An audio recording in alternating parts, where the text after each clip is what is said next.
저희 지난 2주 전에 로마서 3장 말씀 나눴었는데요. 3장에서 바울은 율법에 하나님의 한 의가 나타났다라고 선언했습니다. 하나님의 진노의 심판 아래 멸망당할 수밖에 없던 죄인들을 위해 하나님이 은혜로 구원의 길을 여셨는데, 그것이 율법이 아닌 하나님의 한 의, 곧 오직 예수 그리스도를 믿음으로 말미암아 의롭다함을 얻게 되는 그 구원의 길임을 말씀하였습니다. 자, 하나님의 아들 예수 그리스도가 화목제물로 십자가에서 죽으셨고요, 그로 인하여 우리의 모든 죄값을 대신 치러 주셨습니다. 그리고 율법의 행위에 있지 않고 오직 예수 그리스도를 믿는 믿음으로써 이 의롭다함을 얻기 때문에, 그렇기 때문에 우리가 자랑할 수 있는 것은 아무것도 없다라는 것도 말씀했고요. 그리고 믿음으로 말미암아 의롭다함을 얻는 이 구원은 차별이 없다라는 것도 말씀 나눴었습니다. 또 율법을 파기하지도 않고 도리어 율법을 세운다라는 말씀까지 하면서 3장을 마쳤고요. 이제 4장으로 넘어서면서 바울은 믿음으로 말미암는 이 의롭다함을 얻는 것에 대해서 계속해서 이야기를 하는데, 다윗이 아니라 바울의 그 주장에 대해서 아브라함과 다윗의 예를 들어서 지금 뒷받침하고 있는 내용이 4장에 나옵니다. 여러분, 아브라함은 누구입니까? 이스라엘의 시조죠. 다윗은 누구입니까? 이스라엘 사람들이 가장 위대하다 여기는 왕입니다. 아브라함의 자손임을 유대인들은 자랑하고요, 또 다윗 왕의 후손으로 올 메시아를 기다리는 자들이었습니다.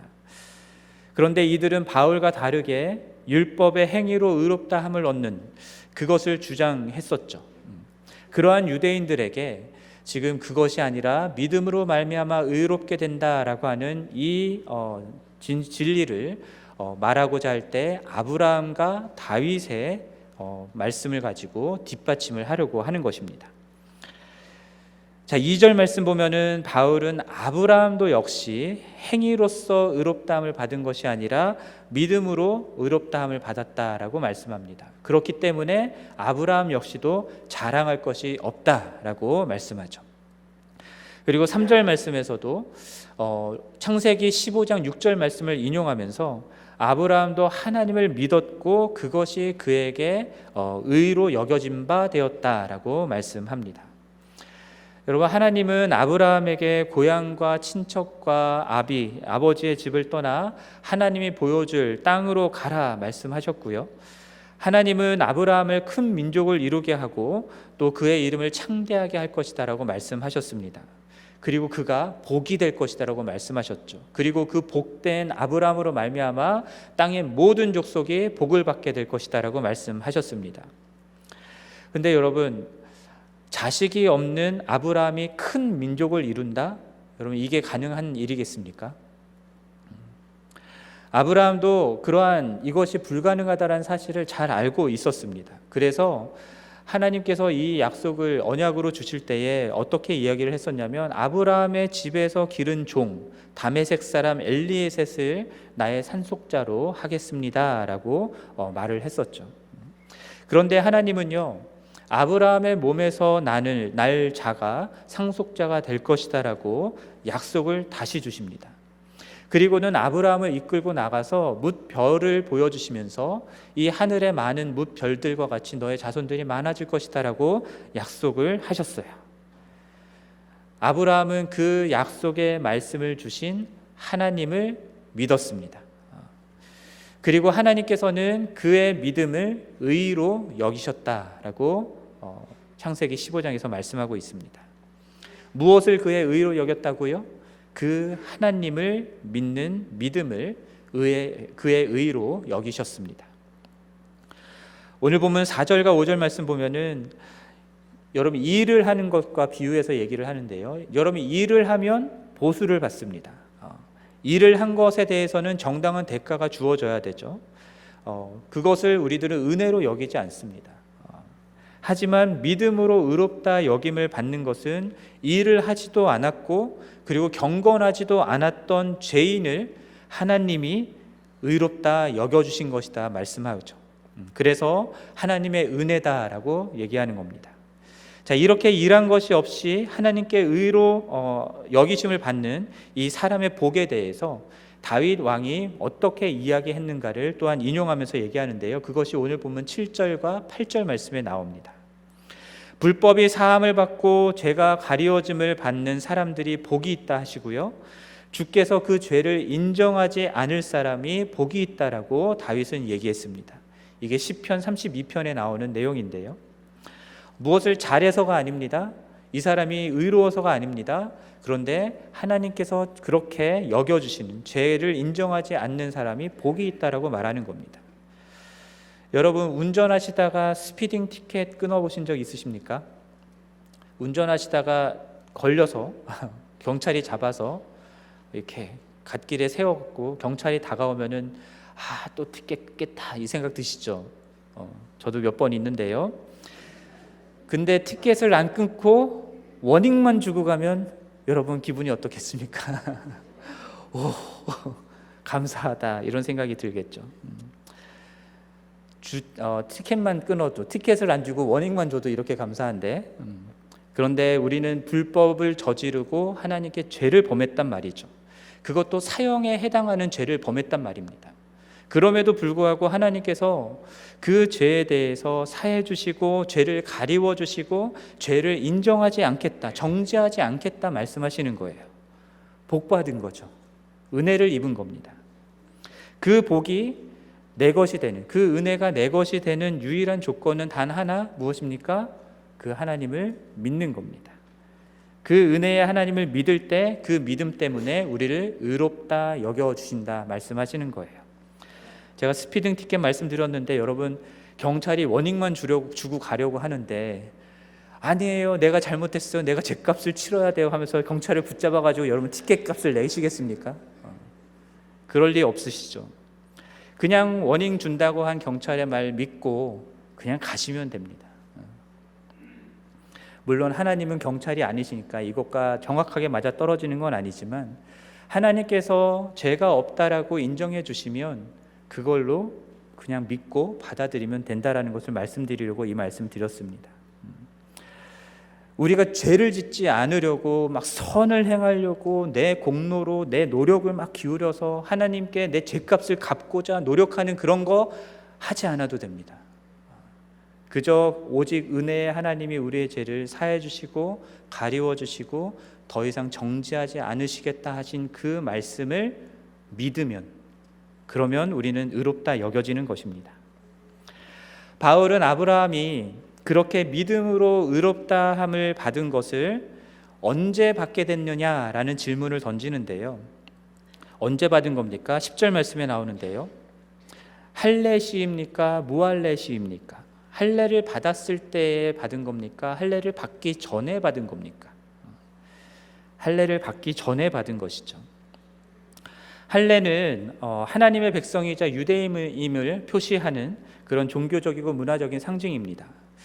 만약 아브라함이 할례를 받았기 때문에 의롭다 여겨졌다면 할례를 받았다라고 하는 그것이 아브라함의 의의 근거가 되는 것이죠. 그러나 11절에서 말씀하는 것처럼 할례의 표를 받은 것은 할례를 받기 전에 믿음으로 의롭다함을 받은 것에 대한 확증으로 받는 겁니다. 그러니까 할례를 받기 전에 있었던 믿음으로 의롭다 된 것을 확증하는 그것이 할례라는 것이죠.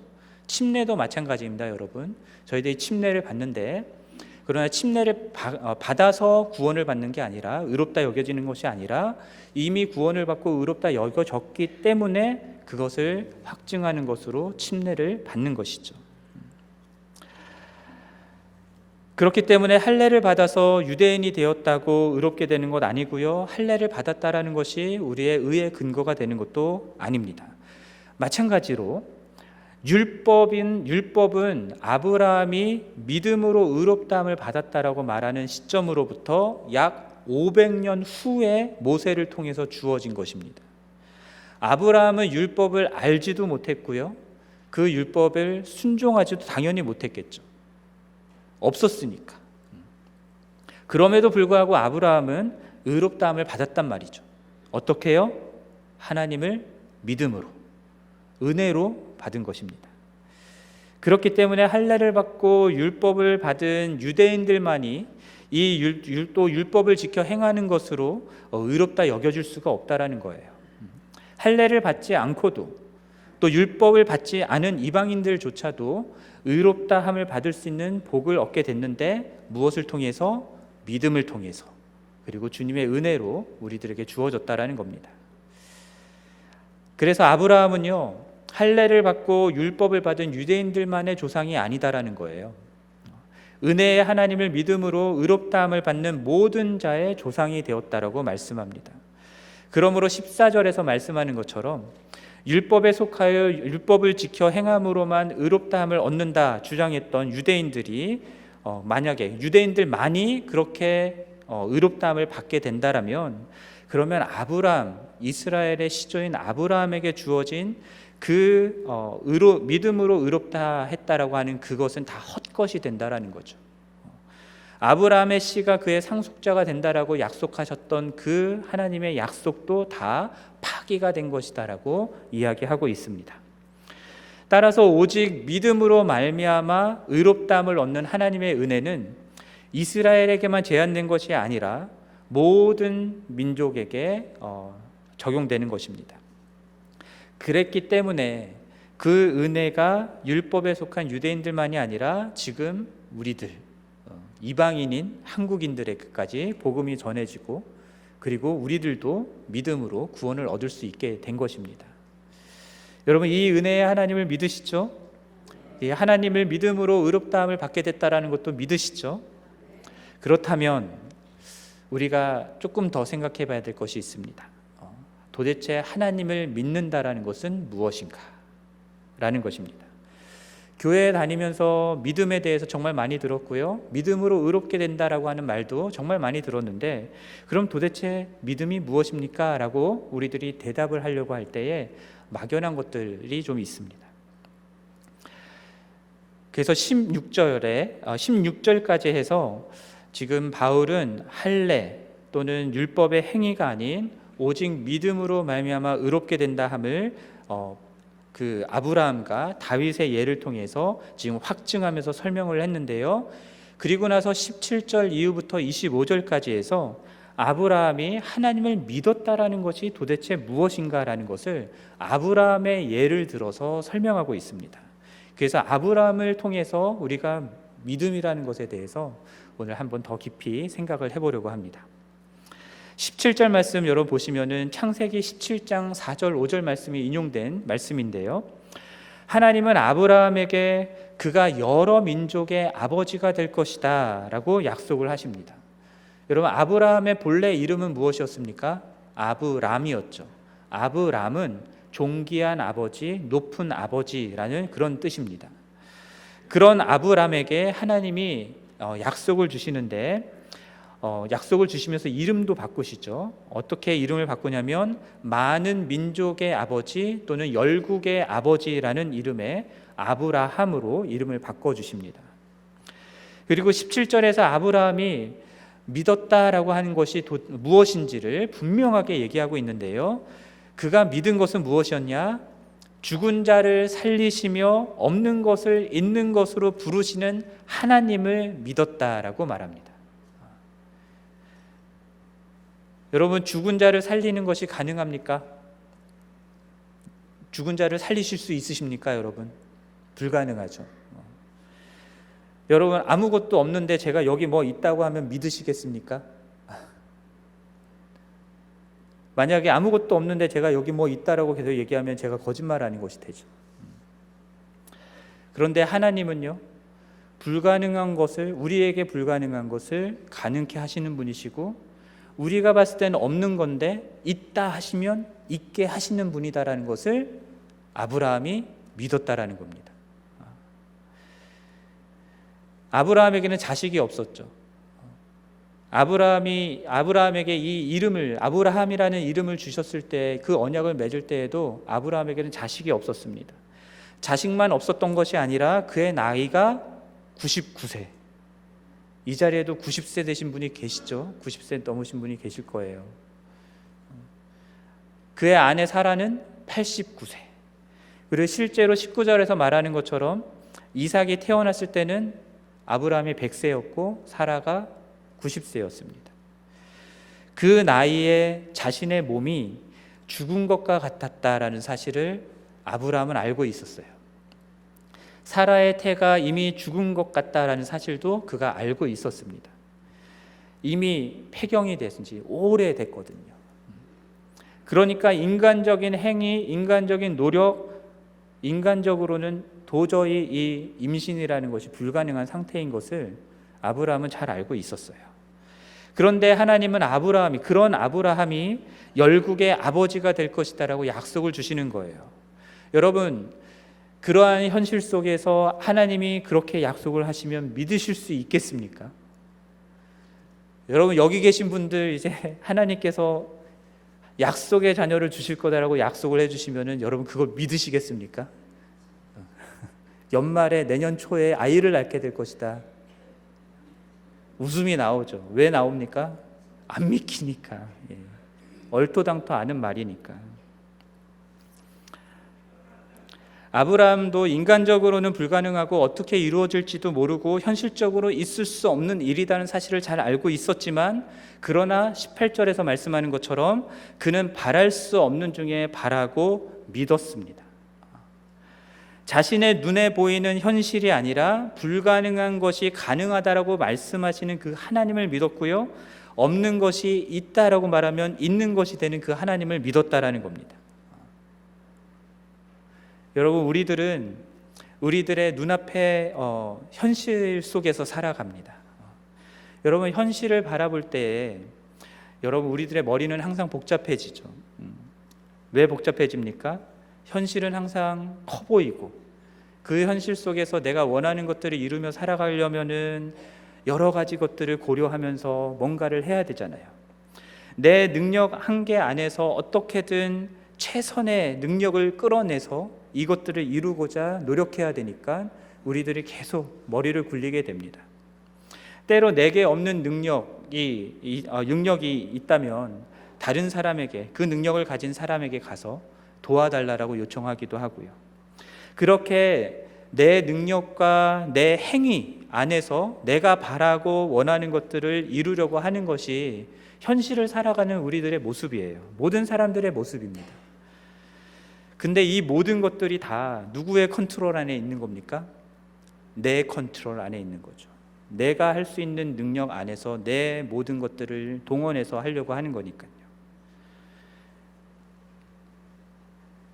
여러분, 그런 현실 속을 살아가는 인간들도 믿음이 있습니다. 근데 누구를 믿는 겁니까? 나를 믿는 거죠. 내 능력, 내 힘, 내 행위, 내 수고, 내 경험, 내 판단, 내 생각, 또는 내가 의지하는, 내가 생각하는 저 사람을 믿는 겁니다. 그런데 하나님이 말씀하시는 것, 하나님이 말씀하실 때 하나님이 말씀하시는 것은 대부분 현실적으로 어려워요. 현실적으로 불가능해요. 하나님만이 하실 수 있는 일들을 말씀하시고 하나님만이 하실 수 있는 일들을 우리들에게 약속해 주시는 경우들이 많습니다. 여러분, 100세가 된 사람이 아들을 낳을 수 있다라고 하는 그런 일들을 하나님이 말씀하세요. 그렇기 때문에 하나님의 말씀이 이루어지고 하나님의 약속이 이루어지는 일에는 인간의 노력이 아무 의미가 없는 겁니다. 사람으로서는 불가능한 일을 말씀하시니까. 그것이 가능하다라고 말씀하시는 하나님을 믿을 수밖에 없는 거예요. 그 일이 이루어지는 것을 보려면 어떻게 해야 됩니까? 내가 뭔가를 이뤄서 하려고 노력하는 게 소용이 없고 그럴 이유가 없습니다. 어차피 안 되는 거니까. 그렇기 때문에 하나님을 믿을 수밖에 없는 것이죠. 만약에 그 하나님이 말씀하셨는데 하나님을 믿지 않아요? 그러면은 그 하나님의 말씀은 나에게 아무 의미가 없는 것이 돼버리죠. 아브라함이 자신의 판단에 불가능하다라고 생각했던 그 현실 때문에 약속하신 하나님을 믿지 않았다라고 한다면 하나님이 주신 약속은 그냥 날아가 버리는 거고 하나님과 아브라함은 아무 관계가 없는 그런 사이가 됐을 겁니다. 그러나 아브라함이 그 하나님을 믿었어요. 믿었기 때문에 하나님이 약속하시고 말씀하신 대로 이루시는 것을 경험할 수 있었던 겁니다. 100세 때 아기가 태어나는 것을 경험할 수 있었던 것이죠. 인간으로선 불가능했던 일이 일어나는 것을 볼 수 있었습니다. 그 약속과 말씀이 이루어져 이삭을 갖게 되었을 뿐만 아니라, 그것뿐만이 아니라 모든 믿는 자의 조상이 되는, 열국의 아버지가 된다라고 하신 말씀까지 이루어지는 것을 경험할 수 있었던 거예요. 여러분, 19절에서 아브라함의 믿음이 약하여지지 아니하였다라고 말씀하고요, 20절에서는 믿음이 없어 하나님의 약속을 의심하지 않았다라고 말씀을 하는데요, 여러분 정말 그랬습니까? 정말 그랬습니다. 다만 아브라함은요, 하나님이 자신을 많은 민족의 조상이 되겠다라고 하셨던 그 말씀을 이루는 데 있어서, 그 말씀이 이루어질 것을 믿었는데, 그것을 이루는 데 있어서 그 불가능한을 이루고자 믿음의 대상을 하나님께 두고 있다가 자기 자신에게로 돌린 적이 있는 거죠. 그래서 하나님이 아니라 자기 노력으로 자기가 뭔가를 해서 그 일을 이루고자 했던 적이 있었던 겁니다.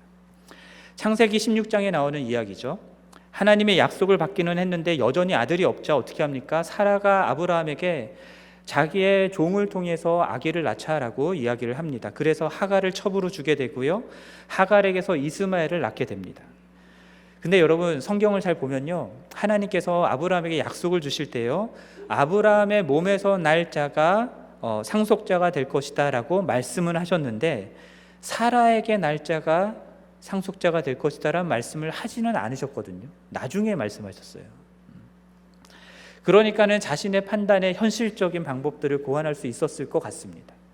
하갈을 통해서 낳는 것도 괜찮겠다라고 생각할 수 있었을 것이죠. 아니, 오히려 그게 더 현실적이고 가능한 방법이겠다라고 생각을 했을 겁니다. 그렇게 하나님의 말씀을 이루고자 했던 것이죠. 그런데 하나님의 뜻은 아브라함과 사라를 통해서 낳은 씨, 그 자손이 아브라함의 상속자가 되는 것이었습니다.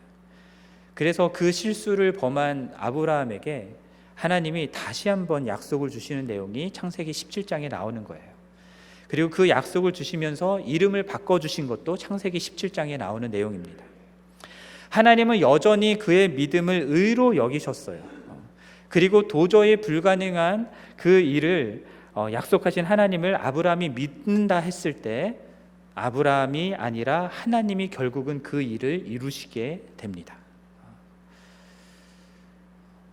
여러분, 오늘 본문 저희가 읽었던 그 17절 이후에 나오는 이 아브라함의 예들을 보면요, 아브라함이 단순히 그때 한 번 하나님을 믿었다 하는 걸로 끝나는 내용이 아닙니다.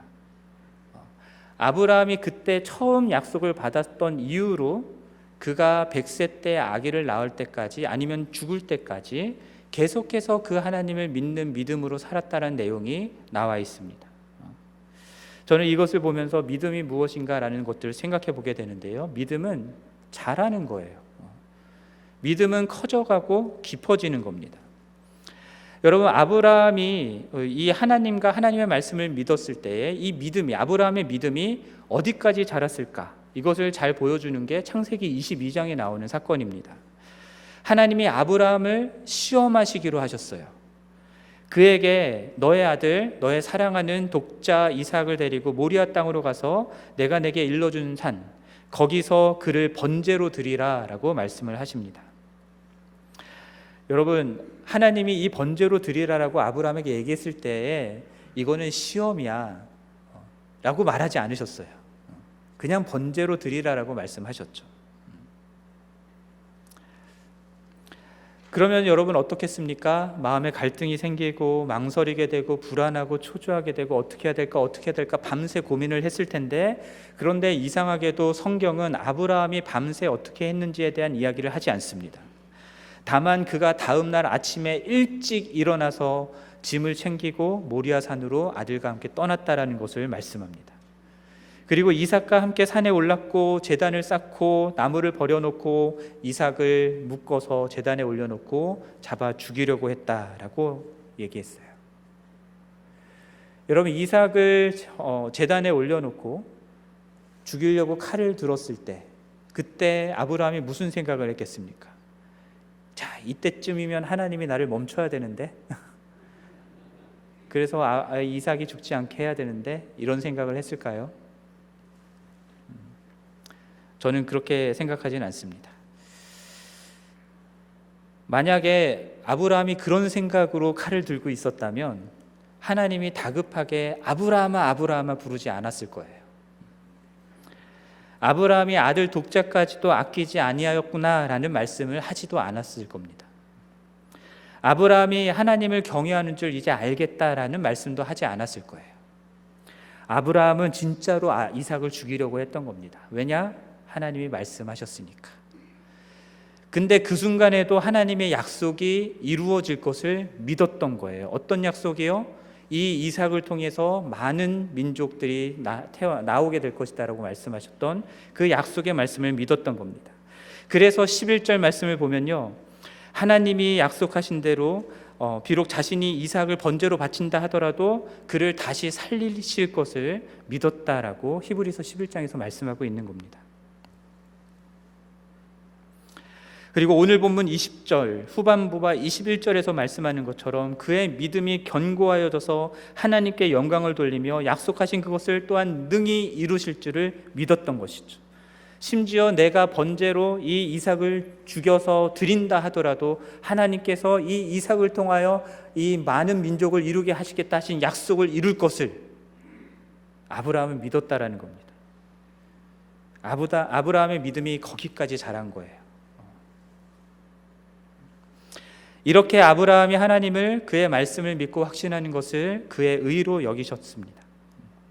바울은 그에게 의로 여겨졌다라고 기록된 것이 단지 아브라함만을 위한 것이 아니라 믿음으로 의롭다함을 받는 모든 사람들, 우리를 위한 것이다 라고 오늘 본문에서 말씀합니다. 여러분, 이 믿음에 대해서 우리 다시 한번 생각해 보기 원합니다.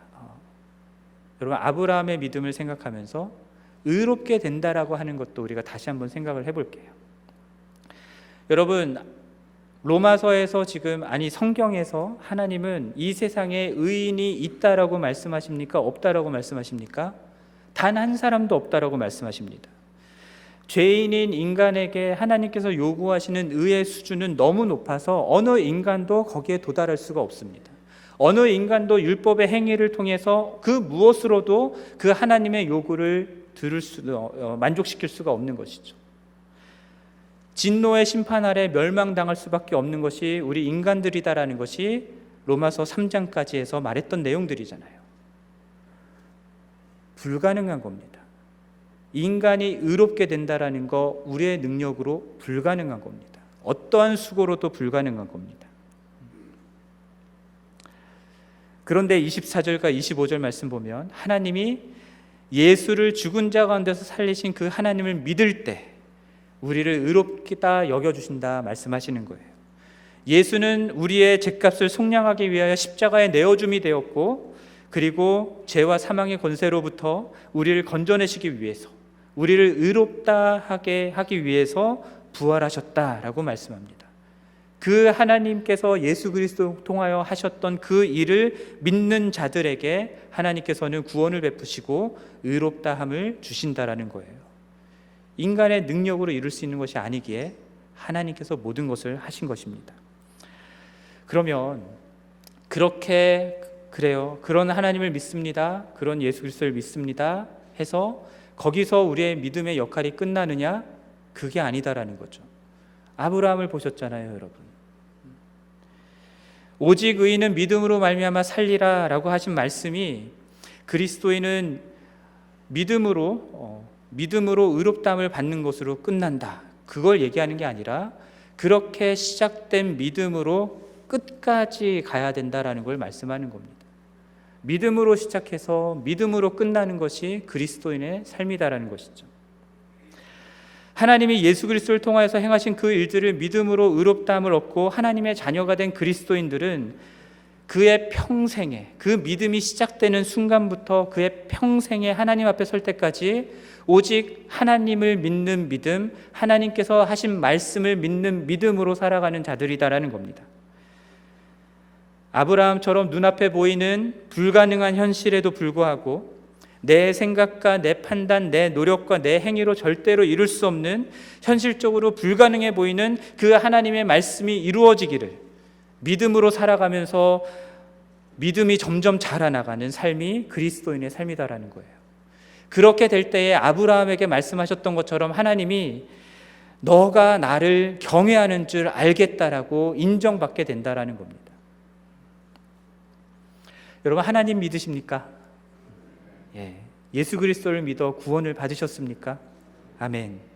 그렇다면 더 이상 우리의 행위가 아니라 믿음으로 사는 자가 되었다라는 것을 꼭 기억하셔야 됩니다. 여러분, 신학과 신앙은 다르다라는 말 들어보셨습니까? 신학은 무엇입니까? 우리가 계속해서 말씀드리는 것처럼 믿음으로 말미암아 의롭게 됩니다라고 하는 이 진리는 신학을 얘기하는 겁니다. 그럼 믿음은 무엇입니까? 신앙은 무엇입니까? 그렇게 말씀하신 하나님을 믿는 게 신앙입니다. 이 차이를 아시겠어요? 신학을 아는 것과 하나님을 믿는 신앙의 가장 큰 차이 중에 하나는 무엇이냐면 포기하는 겁니다. 신앙은, 하나님을 믿는 것은 우리들에게 포기를 요구합니다.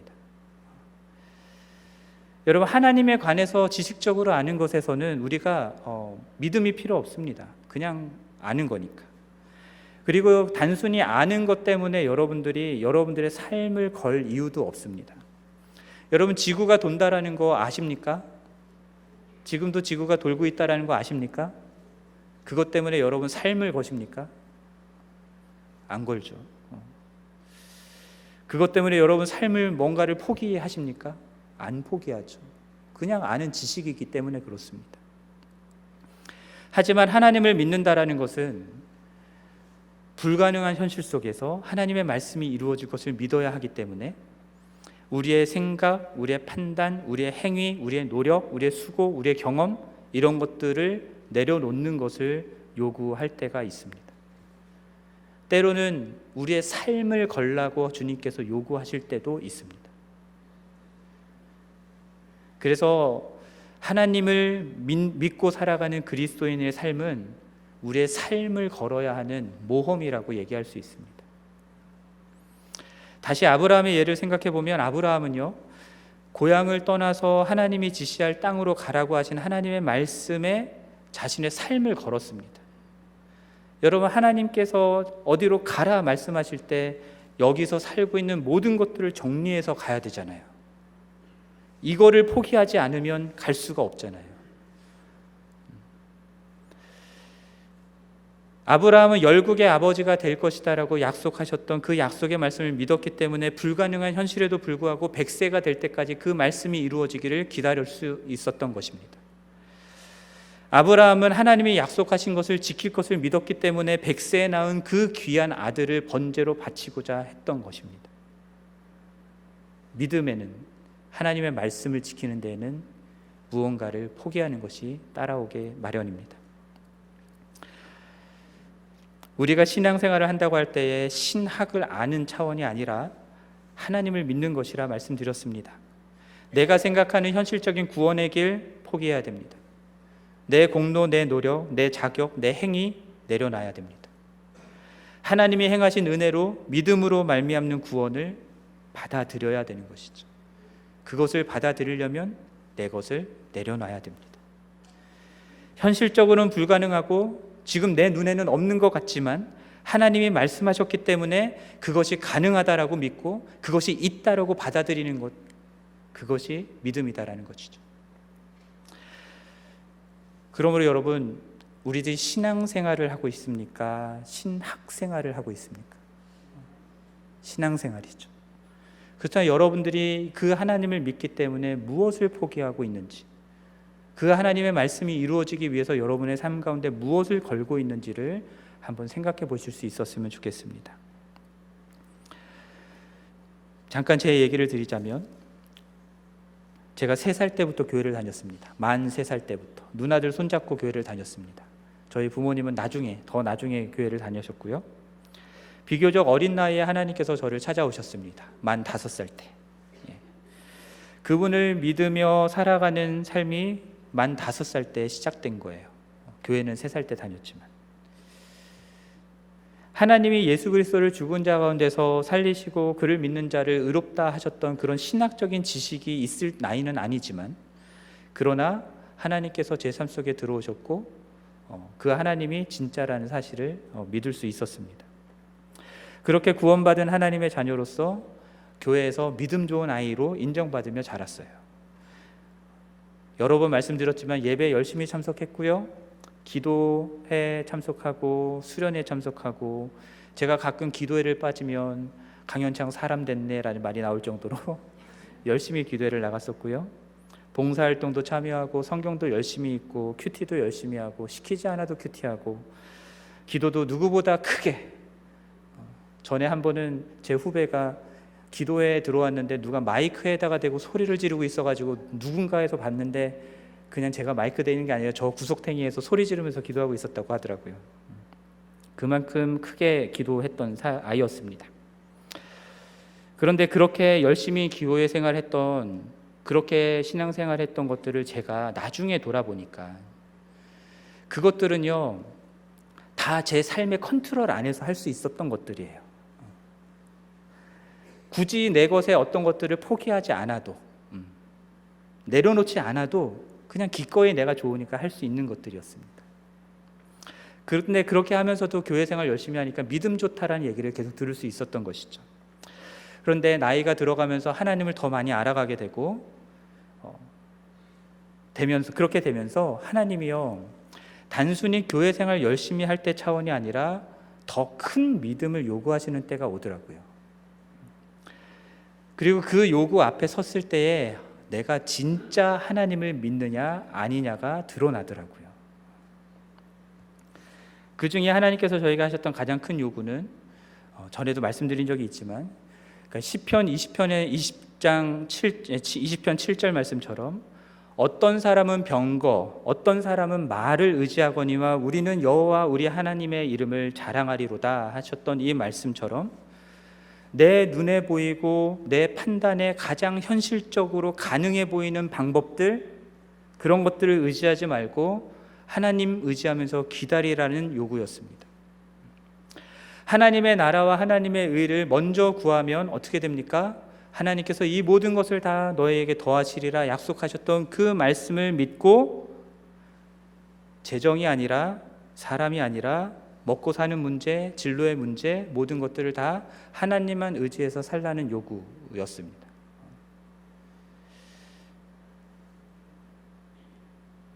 그렇게 믿고 순종하는 것이 절대로 쉽지가 않죠. 어렵습니다. 하지만 그렇게 했을 때에 저의 믿음이 자라나가는 것을 경험할 수 있었어요. 그렇게 했을 때에 하나님께서만이 하실 수 있는, 내 생각으로는 불가능한 일인데 하나님께서만이 하실 수 있다라고 하는 일들이 삶 가운데 일어나는, 점점 더 많이 일어나는 일들이 생겼습니다. 그러니까 돌이켜보면요, 제가 교회 생활 열심히 하며 믿음 좋다라고 인정받았을 때는요, 내가 컨트롤할 수 있는 시간에서 내 시간과 내 돈과 내 노력 정도 그러면은 할 수 있는 그런 신앙생활이었던 거예요. 굳이 내 삶을 걸 필요가 없는 겁니다. 나를 위험에 빠뜨릴 이유가 없는 겁니다.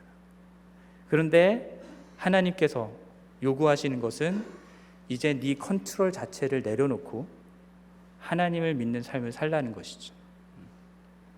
하나님이 컨트롤하겠다라는 겁니다. 현재 제가 믿음으로 산다라고 하는 것을 정의할 수 있는 수준은 이 수준입니다. 앞으로 또 제 믿음이 어떻게 자라서 여러분들 앞에서 믿음으로 사는 삶은 이런 겁니다라고 말씀을 드릴 수 있을지 모르겠어요. 하지만 아브라함이 그랬던 것처럼 제 믿음이 점점 더 성장하여서 하나님을 너가 정말 하나님을 경외하는 줄 내가 알겠다라고 하는 칭찬을 저도 받고 싶다는 생각을 해봅니다. 제 행위로 무언가를 해서가 아닙니다. 제 노력으로 무언가를 해서가 아닙니다. 오직 하나님께서 제 삶 가운데 친히 이루시는 일들, 그 일들을 통해서 제 삶 속에서 하나님이 드러나고 하나님이 나타나는 그런 삶이 되었으면 좋겠다라는 겁니다. 사랑하는 지구촌 교회 성도 여러분, 여러분 하나님과 하나님의 말씀을 믿는 삶을 살아가시기를 바랍니다. 믿음으로 말미암아 의롭다함을 받는, 그리고 하나님의 자녀가 되는 것뿐만이 아니라 믿음으로 말미암아 하나님 앞에 서는 날까지 살아가는 우리 모두가 되기를 바랍니다. 그러므로 내 노력, 내 능력, 내 경험, 내 판단, 내 수고, 모든 것들을 다, 내 행위로 설명될 수 있는 모든 것들을 다 내려놓고 오직 하나님만으로 설명될 수 있는 그런 삶을 살아가는 우리 모두가 되기를 바랍니다. 그렇게 행위가 아니라 믿음으로 말미암아 살아가는 우리를 통해서 하나님이 누구이신지 이 세상은 보게 될 것이고, 그렇게 하나님은 땅끝까지 증거될 것을 주님의 이름으로 간절히 축원합니다.